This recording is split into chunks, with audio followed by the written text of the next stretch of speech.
오늘은 디도스 말씀입니다. 신약 성경 348페이지 디도스 1장 1절부터 9절까지 말씀입니다.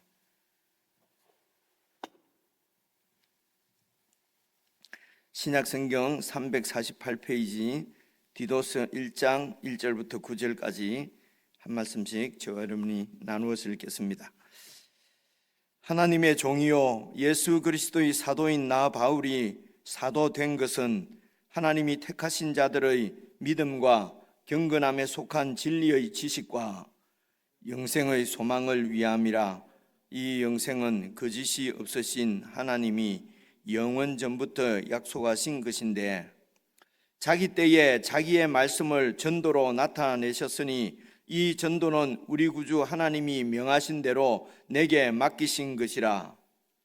같은 믿음을 따라 나의 참 아들 된 디도에게 편지하노니 하나님 아버지와 그리스도 예수 우리 구주로부터 은혜와 평강이 내게 있을지어다.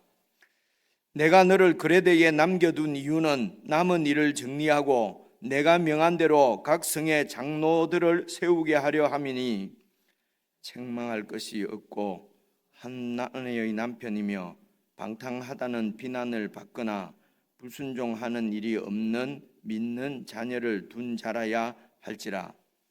감독은 하나님의 청지기로서 책망할 것이 없고 제 고집대로 하지 아니하며 급히 분내지 아니하며 술을 즐기지 아니하며 구타하지 아니하며 더러운 이득을 탐하지 아니하며 오직 나그네를 대접하며 선행을 좋아하며 신중하며 의로우며 거룩하며 절제하며 밑법 말씀의 가르침을 그대로 지켜야 하리니. 함께 읽겠습니다. 이는 능히 바른 교훈으로 근면하고 거슬러 말하는 자들을 책망하게 하려 함이라. 아멘. 여러분, 디도서 바로 앞에 디모데전서, 디모데후서가 있는데요.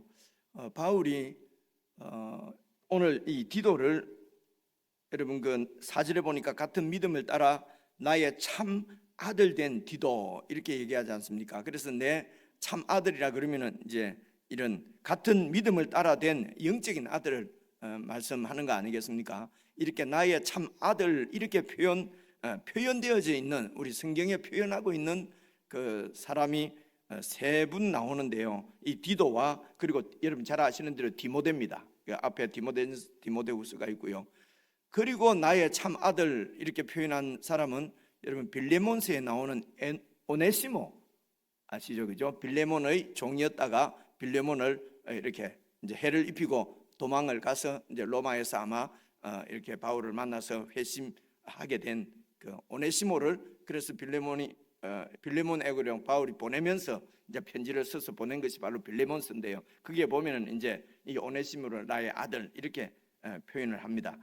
그래서 이제 오네시모도 뭐 이렇게 쭉 내려오는 교회 어떤 뭐 이런 역사들을 전승을 보면은요, 그 교회에 그 무슨 감독을 하고 이렇게 아마 교회 지도자를 했다고 제가 그렇게 기억이 되고요. 그리고 이제 디모데와 디도는 그 당시에 바울과 함께 이렇게 선교 사역을 하면서 이제 교회의 목회자로 이렇게 바울은 이제 교회를 세우고 지도자를 세우고 그리고 또 다른 지역으로 가고 이렇게 했잖아요, 그죠? 그러면 이제 그런 바울이 세운 교회를 이렇게 맡아서 이제 목회를 한 목회자로 이제 이렇게 되게 이해를 합니다. 그래서 디모데전서, 디모데후서, 디도서 이렇게 세 권을 보통 이제 목회 서신, 바울 서신 중에서도요 목회 서신 이렇게 분류를 이렇게 대략 합니다. 그럼 목회 서신 중에 이제 하나다 이렇게 보시면 되고, 예를 들면요, 뭐 지난번에 우리 목사님이 말씀하셨습니다만은 그 뭐 에베소서 또 빌립보서 이런 성경은 이제 옥중에서 로마 옥에 있으면서 편지를 보냈거든요. 이제 그래서 그런 것은 이제 옥중 서신이라고 그렇게 이제 얘기를 하고 그런 이제 그렇습니다. 그래서 오늘 디도서는 보통 이제 목회 서신으로 나누는 것이고요. 그리고 여기에 보면은 이제 지금 내가 너를 4절에 어디에 나오죠? 5절에 보시면요, 내가 너를 그레데에 남겨둔 이유는, 이 그레데가 나오는데 이 그레데는 이제 섬 이름입니다. 섬인데 이제 보통 이제 우리가 지금 이 성경 말고 말입니다. 이런 뭐 영어로나 이 세상에서 말하기는 크레타 섬이라고 지금 요즘도 가끔씩 우리 크레타 섬이라고 뭐 그렇게 뉴스에 보면 나오는 것 같은데요. 여러분 이제 우선은 지리를 이렇게 제가 이렇게 여러분 말씀드렸지만은 지도를 아무리 봐도 또 모르는 건 모릅니다. 그런데 알고 나서 지도를 나중에 기회가 있어 딱 보시면은요 확 눈에 들어오거든요. 그리고 우선 이렇게 쭉 상상을 하면서 여러분 생각을 한번 해보십시오. 저를 따라서요. 요 몇 가지만 알고 계시면은요 성경을 이해하는데 쉬우니까 그렇습니다. 예루살렘이 있습니다. 그죠? 예루살렘이 있으면은 예루살렘 동쪽으로 사해가 있지 않습니까? 여러분 쪽으로 보면 저쪽이죠. 동쪽입니다. 동쪽으로 사해가 있고요. 거기에서 이제 쭉 가게 되면은 이제 페르시아 사는 이 페르시아 있지 않습니까? 그리고 쭉 가면 중국을 지나가고 우리나라가 있거든요. 쭉 왼쪽 오른쪽으로 가면은 그렇습니다. 그리고 이제 왼쪽으로 가면은요. 예루살렘에서 왼쪽으로 서쪽으로 여러분 저는 저쪽이죠. 저는 이쪽이고 서쪽으로 가면은 바다입니다. 바다. 그 바다가 지중해입니다. 지중해. 그래서 그 지중해 바다 위쪽으로는 지금 터키, 요즘은 터키를 안 하고 뭐라고요? 투르키예라고 하는 데가 그 이제 북쪽에 이제 있습니다. 그 바다 위쪽으로. 그 바다 위쪽 거기를 이제 소아시아 7교회 이제 소아시아거든요. 소아시아에 있는 대표적인 도시가 에베소입니다. 그래서 그 터키에서 또 이제 계속해서 서쪽으로 이렇게 가면은 이제 그 바다를 딱 건너면은 그때부터 유럽이에요. 터키까지는 아시아입니다. 소아시아고 바다를 딱 건너서 가면은 이제 그 빌립보가 나오는데요. 거기를 마케도냐라고 그러거든요. 마케도냐라고 그러고 마케도냐 지방에서 밑에 쪽으로 딱 내려가면은 이제 남쪽으로 내려가면은 아가야 지방이라고 그러는데 아가야 지방의 대표적인 도시가 여러분 고린도입니다. 고린도. 그리고 이제 고린도에서 서쪽으로 계속 가면은 로마가 나와요. 이탈리아 반도가 나오지요. 그죠? 그래서 그 로마에서 또 계속 서쪽으로 가면은 여러분 그 스페인 나오고 그 유럽이죠. 유럽 그죠? 지금 스페인 나오고 그리고 영국 나오고 그래요. 제 말씀을 잘 따라오시면 대충 이렇게 그렇겠구나. 자, 그래서 예루살렘에서 다시 서쪽으로 한번 가봅니다. 예루살렘에서 서쪽으로 가면은 바다가 나온다 그랬잖아요. 바다 남쪽으로는 북쪽으로는 터키가 있고 남쪽으로는요 아프리카 대륙이 있어요. 아프리카. 그래서 그 지중해 바다에 그 예루살렘하고 조금 가까운 그 지중해 바다에 있는 섬이 여러분 구브로 섬, 구브로 하잖아요. 그 이제 이 성경 발음으로는 구브로인데요. 이제 영어 발음으로는 사이프러스라고 그러고요. 보통 그냥 일반 그 발음은 키프로스 이럽니다. 키프로스 섬이 하나 있고요. 그래 그 섬에서 왼쪽으로 쭉 가서 이탈리아 로마 밑으로 보면은요 이 크레테 섬이 있어요. 꽤 큽니다. 바다에 있죠. 그래 지중해 바다가 이렇게 있는데 지중해 거의 서쪽에 있습니다. 이 섬이 말입니다. 이 크레테 섬이 그러니까 크레테 섬이 어디에서 나오냐 그러면은요 여러분 그 바울이 로마로 이제 압송되어 갈 때 예루살렘에서 이렇게 이제 잡혀서 배를 타고 이제 갈 때에 구브로 섬을 지나서 쭉 가서 크레테 섬을 지나서 그리고 로마로 가지 않겠습니까? 그죠? 당연히 그 로마 밑에 있는 큰 섬이니까요. 그래서 크레테 섬에 미항이라고 하는 항구가 있는데 그 항구에서 바울은 지금은 계속 항해를 하면은 큰 변을 당한다. 그런데 선장이나 선주는 빨리 이렇게 운행을 해야 돈을 버니까요. 그래서 바울이 만류했는데도 그 크레테 섬을 떠나서 이제 로마로 향해 가다가 큰 풍랑을 만나가지고 여러분 배는 파손되고 전혀 기억이 없지요. 근데 이럴 때 그런 일이 있었구나. 그리고 나중에 여러분 사도행전 딱 읽어보면요 27장에 자세하게 나오거든요. 그렇게 하면 사도행전 27장에 이런 얘기가 나오구나 이렇게 알게 되는 것입니다. 그래서 크레테 섬에서 이제 이렇게 이탈리아를 향해서 가다가 이제 파선을 당해서 막 그래가지고 어떤 섬에 그 섬 이름은 밀레노 섬인가 멜레노 섬인가 이제 이렇게 제가 이 기억을 잘 못하잖아요, 그죠?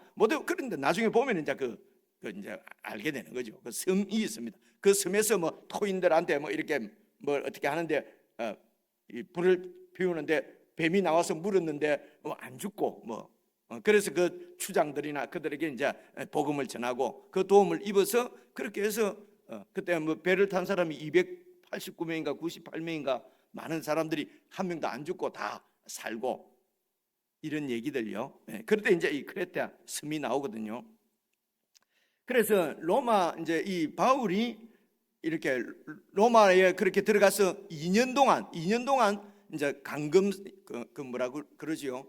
그 집에 감금 상태. 그러니까 밖으로 나가 돌아다니지는 못하지만은 지금 감옥이 아니고 이제 이렇게 연금 상태에 있는 어떤 셋집에서 2년 동안 그렇게 보냈다라고 하면서 사도행전 28장이 끝나요.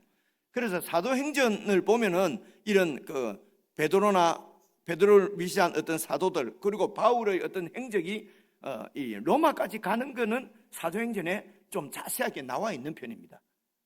그래서 사도행전 끝이 어떻게 나냐면은 로마에서 연금 상태로 소위 우리가 감옥이라고 그러는데 감옥에서 2년 동안 지내더라. 그래 그 지내는 동안도 담대히 하나님 말씀을 전하더라 하고 딱 끝나요. 그리고 그 이후로는 성경에는 기록이 없습니다. 그래서 이제 2년이 지나고 일단 일시적으로 이렇게 석방이 돼서 이제 이 바울이 석방이 되면 또 복음 전하러 가지 않겠습니까? 그렇게 해서 디도랑 이렇게 해서 크레테 섬으로 가서 복음을 전했을 것이다. 그래서 교회가 세워질 것이다. 이거는 이제 학자들이 여러 가지 상황들을 가지고 이제 추측을 하는 것입니다.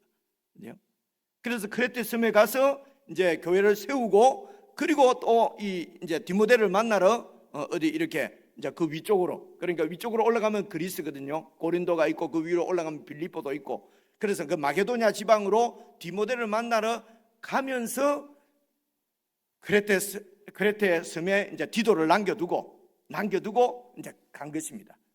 그래서 이제 디도를 그 크레테 섬에 남겨둔 이유는 여러분 그 나오지요. 5절을 다시 보십시오. 내가 너를 그레데에 남겨둔 이유는 남은 일을 정리하고 내가 명한 대로 그 그레데 섬에 있는 각 도시지요. 각 도시에 세워진 교회의 장로들을 세우게 하려 함이니. 그래서 그레데 섬에 디도를 이제 그래서 이제 그 이후에 이제 바울은 또 투옥이 돼가지고 뭐 어떻게 이렇게 송사에 또 유대인들이 계속해서 송사를 거니까 말입니다. 따라다니면서 그렇게 해서 이제 또 투옥이 되고 그러고 이제 이렇게 순교했다. 그래서 이제 이 디도 보통 이렇게 로마 감옥에 로마로 가고 했을 때가 한 60년, 61년 이렇게 보거든요. AD. 그래서 이제 이 디도스를 썼을 때는 61년에서 2년 사이에 썼을 것이다. 이렇게 다 추측을 해요. 근데 이제 여러분 뭐 참고서 보면은 그냥 62년에 기록했다. 이런 건 잘 기억이 안 남잖아요. 그죠? 숫자가. 근데 이제 제가 지금 말씀드린 대로 자꾸 이렇게 스토리로 이야기로 이렇게 잘 기억을 하고 있으면은 이게 오래돼도 잘 잊어버리지 않아요. 제가 지금 뭘 보고 와서 얘기하는 게 아니거든요. 대략 이렇게 그래 알고 계시면은 성경을 읽기가 훨씬 수월하다는 말씀을 드리고요. 그래서 이제 그레데 섬에 이제 이렇게 남겨둔 이유가 뭡니까? 남은 일을 정리하고 그러니까 아마 바울하고 디도하고 자 이 일을 해야 되는데 이제 이 바울이 다니면서 교회를 세우면은 이런 일들을 해야 되는데 지금 완전히 마무리를 못한 겁니다. 그래서 그러니까 서로 둘이는 알고 있지요. 근데 우리는 지금 잘 알 수가 없어요. 무슨 일을 남겨진 일인지, 그죠? 그래서 남겨진 일을 하고 남은 일을 정리하고 그리고 내가 명한 대로 장로를 세우는 이 일을 위해서 내가 지금 너희들을 남겨둔다는 것입니다. 그래서 그 남은 일을 대략 어떻게 우리가 이해를 하냐 그러면요 10절을 한번 봐보십시오. 내일 여러분 댁에서 이렇게 묵상할 텐데요 10절 보면요 불순종하고 헛된 말을 하며 속이는 자가 많은 중에 교회를 넘어뜨리려고 하는 이 사탄의 공격이 많지요, 그죠? 불순종하고 헛된 말을 해서 속이는 거짓말을 해서 속이는 자가 많은 자 중에 특별히 할례파 가운데 특히 그런 사람들이 많다는 것입니다. 할례파. 그러니까 이게 하나님 이름은, 여호와 하나님 이름은 유대인들이 자기들 전용인데 그죠? 그래서 여호와 하나님의 선택을 받았고 여호와 하나님의 율법을 가지고 있고 여호와 하나님의 성전도 있었고, 그런데 여호와 하나님하고는 아무런 관련도 없는 이방인들이 이 여호와 하나님을 백성이 됐다 그러니까 이게 유대인들로서는 이해도 아니고 시기도 나고 이해가 오죠, 그죠? 이렇게 생각하시면 됩니다, 그죠? 그래서 아들 아닌 자를 아들로 삼고 딸 아닌 자를 내가 내 딸로 삼았다 하는 말이 그런 말씀입니다. 그래서 유대인들을 시기나게 한다는 것은 나중에는 이렇게 시기를 하다가 결국은 하나님의 큰 뜻을 알고 예수님을 믿게 된다는 것입니다. 그래서 이렇게 그래서 우리는 지금까지 하나님의 선민으로 살았는데 갑자기 전혀 막 경건하게 살지도 않는 저런 이방인들이 갑자기 우리와 똑같은 하나님의 백성이 됐다고 그러니까 이게 참 힘든 거예요. 근데 그렇게 이방인들이 하나님의 백성이 된 이유가 뭡니까? 그 하나님 백성 된 게 예수님 때문에 그렇다는 거예요. 예수님 때문에. 그러니까 예수님 때문에 그렇다고 하니까 예수님이 영 싫은 거예요. 그죠? 그래서 사도 바울도 사실은 이 예수 믿는 자를 없애려고 가다가 예수님을 만난 거 아닙니까? 그죠? 그래 예수님을 만나고 보니까 그러고 나서 다시 구약 성경을 보니까 구약 성경 학자니까 구약 성경을 보니까 구약 성경이 확 눈에 다 들어오는 거예요. 제일 크게 깨달은 게 하나님께서 아브라함을 선택해서 그 후손을 자기 백성 삼다는 것은 아브라함이 율법도 받기 전에 성전도 있기 전에 믿음으로 할례도 받기 전에 믿음으로 구원을 하나님이 백성으로 선택을 됐구나, 어렵다함을 받았구나, 이렇게 할례 받기 전에 율법 받기 전에 하나님이 아브라함을 어렵다 하신 것은, 믿음으로 어렵다 하신 것은 우리들도, 이방인들도, 율법이 없는 이방인들도 믿음으로 하나님 백성 되게 하려고 그러셨구나. 지금 우리는 억수로 아니 다 하는 얘기를 저 목사는 왜 할 때마다 저런 말을 하지? 우리는 그냥 막 이렇습니다. 그때는 이게 하나님의 신비예요. 어제 이제 이게 로마서 말씀이잖아요. 그죠? 하나님의 신비인 거예요. 그래서 바울이 깊도다 하나님의 그래서 그러니까 이제 이 이방 유대인들이 막 예수님을 핍박하고 막 예수 믿는 자를 핍박하고 그리고 예수 믿는다고 교회로 들어온 사람들까지도 예수만 믿어서 되는 게 아니고 일단 할례도 받고 율법도 지키고 자꾸 이러는 거예요. 그죠? 그래서 바울이 하는 말은 뭡니까? 율법 지키고 할례 받고 하는 거로 치면은 내처럼 완벽한 사람이 있냐? 그죠? 이거 갖고 구원받는 것이 아니고 예수님을 믿어야 구원받는다. 동일하게 이방인들도, 율법 없는 이방인들도 동일하게 예수 믿어서 구원받는다. 로마서 말씀이 다 생각이 나죠, 그죠? 그래서 유대인이라고 해서, 우리라고 해서, 율법을 받았다고 해서 죄인 아닌 거 아니지 않느냐? 율법을 받은데도 다 율법 어기고 죄 지었지 않냐? 근데 저 이방인들도 그냥 하나님을 거역하고 그렇게 죄인이지 않느냐? 모든 사람을 죄 아래 가둔 것은 모든 사람을 예수님 안에서 어렵다고 하시기 위해서 그렇다. 디도서 하다가 갑자기 로마서 또 하는 거죠. 이게 복음이라는 겁니다. 여러분 조금씩 이렇게 묵상하는 것을 아주 비판하는 이런 이제 목사님들이나 이런 분들은요, 조금씩 이렇게 하면서 전체를 모른다는 거예요. 그래서 그렇게 하면 안 된다는 거예요. 그런데 저희들처럼 조금씩 또 하면서 전체도 계속 이해를 하면서 이렇게 하면은 그게 금상첨화죠, 그죠?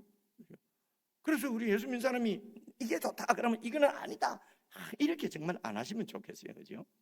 그냥 경건에 속한 모든 진리를 다 알아야 된단 말입니다. 이제 그 앞에 나오는데요. 그 설명 드리려고 그래요. 그래서 이제 무슨 얘기하다가 그래서 이렇게 불순종하고, 그러니까 불순종하고 막 나쁘다기보다도 이 불순종은 바로 예수 그리스도의 복음, 바울이 전한 복음을 지금 불순종하는 거예요. 예수만 믿어서 안 된다고 그러고, 그죠? 아주 종교적인 사람들이에요, 그죠? 그리고 헛된 말을 하고 속이는 자가 많은데 그 중에서 할례파 가운데 특히 그런 사람들이 많다. 그런데 그들의 입을 막을 것이라. 이런 자들이 더러운 이득을 취하려고 마땅치 아니하는 것을 가르쳐서 가정들을 온통 무너뜨리는도다. 가정들을, 그죠? 지금 이렇게 그러니까 그들은 자기 배, 그냥 하나님 나라가 아니라, 그러니까 하나님 나라가 자기 실제적으로 임한 것이 아니니까, 하나님 나라가 임했으면은 임한 자들은 하나님 나라에 충성을 할 텐데 그들은 하나님 나라가 임한 것이 아니고 그냥 종교적인 전통을 따라 사는 사람들이니까 자기 육신의 이득만 도모한다는 게 종교적인 이런 지금도 예수 그리스도의 복음을 떠나면은 우리 목사나 의사나 아주 종교적으로 그냥 밥벌이 때문에 하는 거죠, 그죠? 그렇게 돼버린다. 그래서 그런 사람들을 입을 막아라, 그렇죠? 저런 사람들을 이기는 길은 뭡니까? 이기는 길은 그래서 남은 일은 바로 이런 그 공격하는 자들로부터 교회를 굳건히 세우는 일입니다. 그래서 이런 공격자들로부터 교회가 그들과 막 치고받고 싸워가지고 지금처럼 신천지 출입 금지 그런 거 막 팻말 세워놓는다고 안 들어오는 게 아니잖아요. 그때는 다 여러분 교회가 다 가정교회였다고 생각을 하셔야 됩니다. 가정교회입니다. 그죠? 가정. 그래서 그 가정에 이렇게 하나님의 말씀을 들고 가르치는 사람들이 온다 그러면 환대를 하거든요. 랍비들을 환영한다 말입니다. 그러니까 이 사람이 이제 사도 같은 이런 바울이 보낸 이런 전도자가 있을 수도 있고요. 그 당시에 또 다른 이런 이 자기의 배 때문에 돌아다니면서 이렇게 이제 소위 철학도 가르치고 성경도 가르치고 이런 사람들이 있었단 말입니다. 이런 사람들이 오면 가정에서 환대를 하거든요. 여러분 지금도 아랍 중동 지방 가면 환대한다 그러잖아요. 그죠? 그게 그 사람들 이제 무슨 관습인 거지요.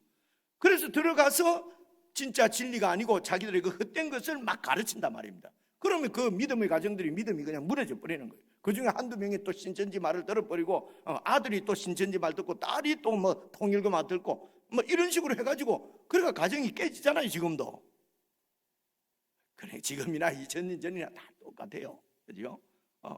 그렇게 되니까 그들에게 지금 그 크레테에 있는 각 성에 있는 교회들에게 이 진리의 말씀을 잘 가르쳐서 그런 헛된 말 이단 혹은 거짓 교사에 넘어가지 않도록 잘 가르치는 일이 아마 남은 일일 것이다. 이건 그냥 제 생각입니다. 그죠? 그리고 이제 장로를 세우는 일이에요. 자, 그다음에 이제 1절부터 이 정도 배경을 가지고 1절부터 한번 봐보십시오. 바울은 자기를 이렇게 합니다. 하나님의 종이요. 그러니까 다른 데 보면 다 그리스도의 종이하는데 이 하나님의 종이요 하는 것도 특이한 표현이에요. 디도서에 이게 제 기억으로 지금 처음 나오는 것 같은데요. 그러니까 하나님이 절대적인 주인 창조주시라는 것입니다. 하나님의 종이 쉽게 하면 안 됩니다. 저와 여러분도 하나님의 종이잖아요. 그죠? 그런데 내가 마치 하나님인 것처럼 하나님의 종인데 종은 그냥 주인이 시키는 대로 하면 되는 거예요. 그죠? 이런 부분도 묵상을 좀 해보시고요. 그리고 예수 그리스도의 사도라는 말은 기본적으로 사도라는 말은 보내심을 받은 자거든요. 그러니까 예수님이 바울을 딱 만나고 바울을 보내잖아요. 내가 너를 이방인과 이스라엘과 이방인과 임금들에게 내 복음을 전하러 내가 너를 보낸다. 그래서 바울은 자기가 사도라는 거예요. 예수님이 직접 나를 보냈다는 겁니다. 그죠? 그래서 사도인 된 것은 그래서 큰 넓은 의미로 하면 저와 여러분도 다 사도지요. 큰 의미로 하면 다 여러분 하나님께서 예수님께서 우리를 이 세상에 파송한 겁니다. 그 나라의 증인으로 살라고. 그래서 저와 여러분이 우리는 대사다, 하늘나라의 대사다 이런 표현 쓰잖아요. 목사만이 아니고, 그죠? 우리 모두가 그러니까 좁은 뜻으로는 교회의 기초가 되는 12사도를 얘기합니다. 그래서 교회의 기초라는 말은 이 사도들이 가르친 예수 그리스도의 복음 위에 세워진 교회라는 겁니다. 그래서 이제 지금 실제적으로 바울이 신약 성경 27권 중에 지금 13권을 바울이 썼거든요. 그죠? 그러니까 바울도 이제 잠정적으로 이제 영적으로는 사도지. 우리와 같은 그냥 일반적인 큰 의미에서 사도가 아니라 예수님의 12사도 하는 식으로 그런 특별한 사도인 것을 볼 수가 있습니다. 그 다음에 한번 봐보십시오. 그래서 그리스도의 사도인 나 바울이 사도가 된 것은 그러니까 그 주인이신 주이신 예수님께서 자기를 사도로 임명한 이유가 나옵니다. 보십시오. 이유는 지금 1절 2절 말씀이 아주 문법적으로 어렵습니다. 이 해석하기가. 그래서 이 부분만 잘 보시면 돼요.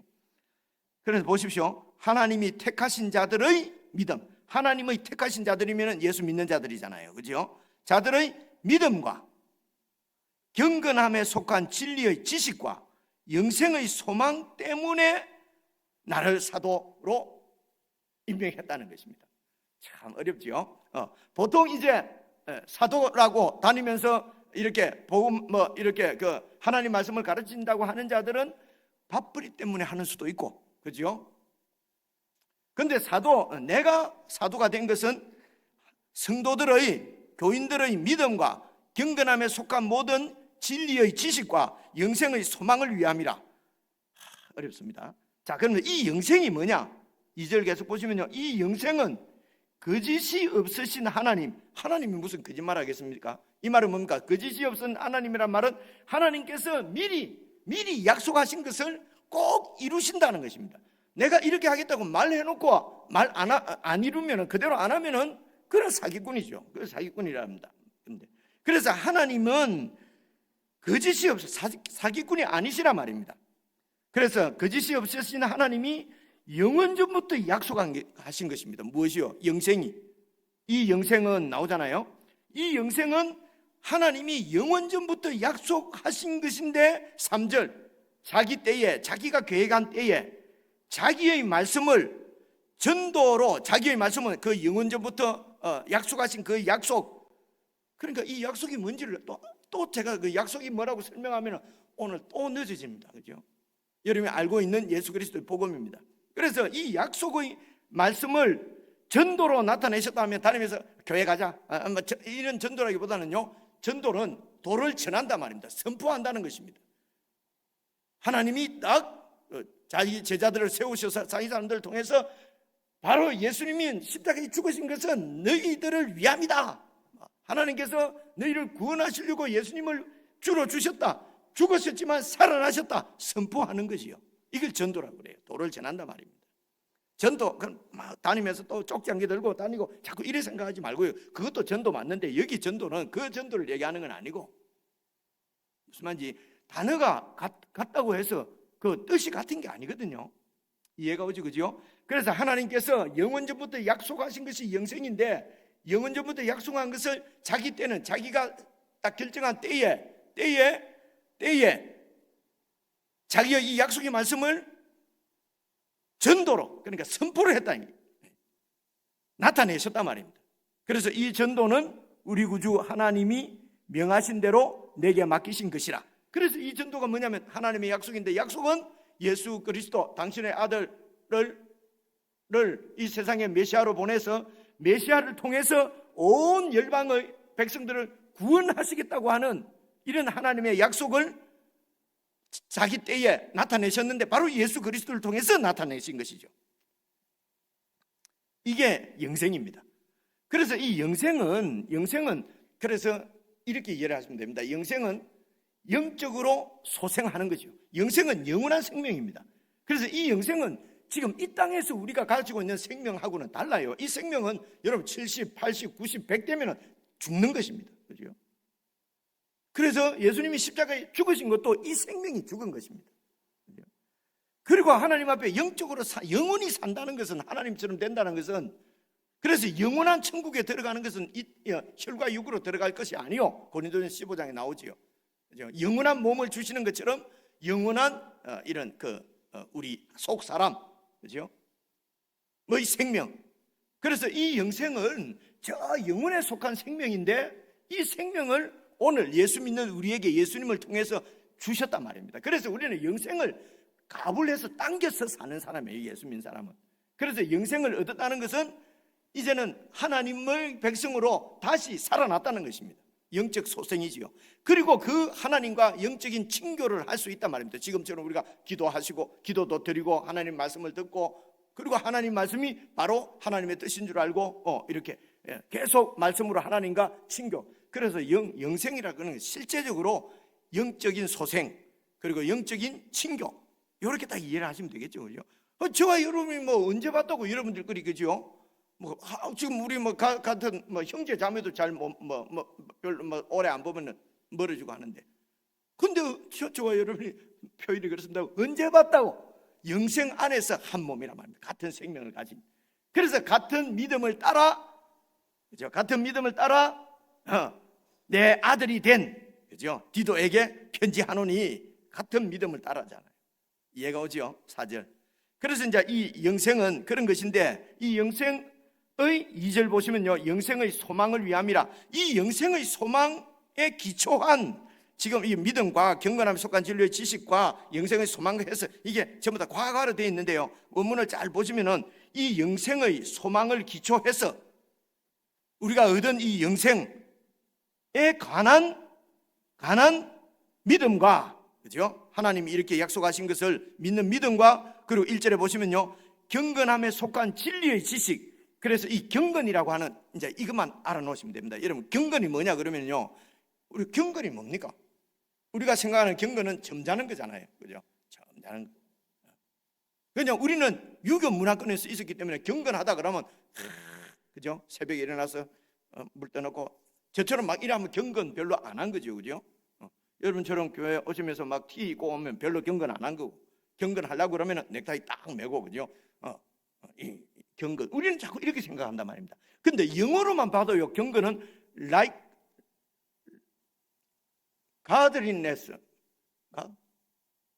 godliness라고 돼 있는데요, 영어로는. 이거는 하나님 같은 것. 이게 지금 서양 사람들, 영어권에서는요, 경건을 어떻게 이해하냐면 하나님 같은 것, 이렇게 이해를 하거든요. 우리는 유교 문화권에 있으니까 점잖은 것. 근데 이제 그래서 지금 우리 기독교 신앙, 우리 예수 믿는 우리들에게서 경건하다는 것은 이런 하나님에 관한 지식, 하나님을 아는 지식과, 그리고 예수 그리스도에 대한 믿음 때문에 이제 구원을 받아서 그런 하나님을 아는 지식과 예수 그리스도에 대한 믿음 때문에 생겨난 새로운 어떤 삶의 방식이죠. 그죠? 말이 좀 어렵습니까? 그래서 지금 이 디도서 성경에 나오는 경건은 하나님이 이런 분이구나 하고 우리가 알았단 말입니다. 그죠? 그리고 예수님이 이런 분이구나, 예수님이 나의 주님이다, 쉽게 말하면 그죠? 그래서 생겨나는 새로운 삶의 방식이 뭡니까? 예수님이 주님이시니까, 그죠? 그러니까 내가 계획 세우고 내가 주인 돼서 하려고 하던 모든 삶을 다 포기하고 내 계획을 막 세워서 내 고집대로 했는데 이제는 내 계획도 내려놓고 내 고집대로도 안 하고, 이런 게 경건이란 말입니다.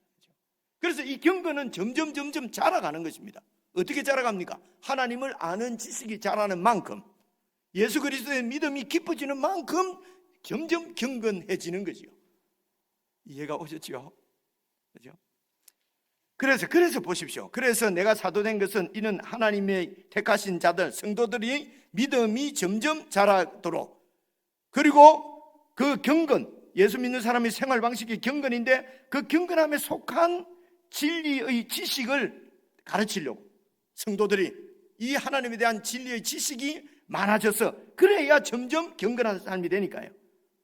그래서 이런 믿음과 진리의 이 경건함에 속한 진리의 지식은 뭐냐 그러면 영생에 기초한 것이란 말입니다. 영생, 우리가 받은 영생. 자, 근데 이 말을 이렇게 이제 어렵게 써놓은 거예요, 그죠? 저처럼 이렇게 설명을 안 하면 그냥 읽고 그냥 넘어갈 거 아니에요. 그런 거 있구나. 아니고, 우리가 구원받았다는 것은 우리는 이미 영생을 가진 사람입니다. 영생을 가졌다는 말은 이제는 하나님을 안다는 것이지 않습니까? 그죠? 하나님을 아는 것이 하나님이 바로 진리의 근본이십니다.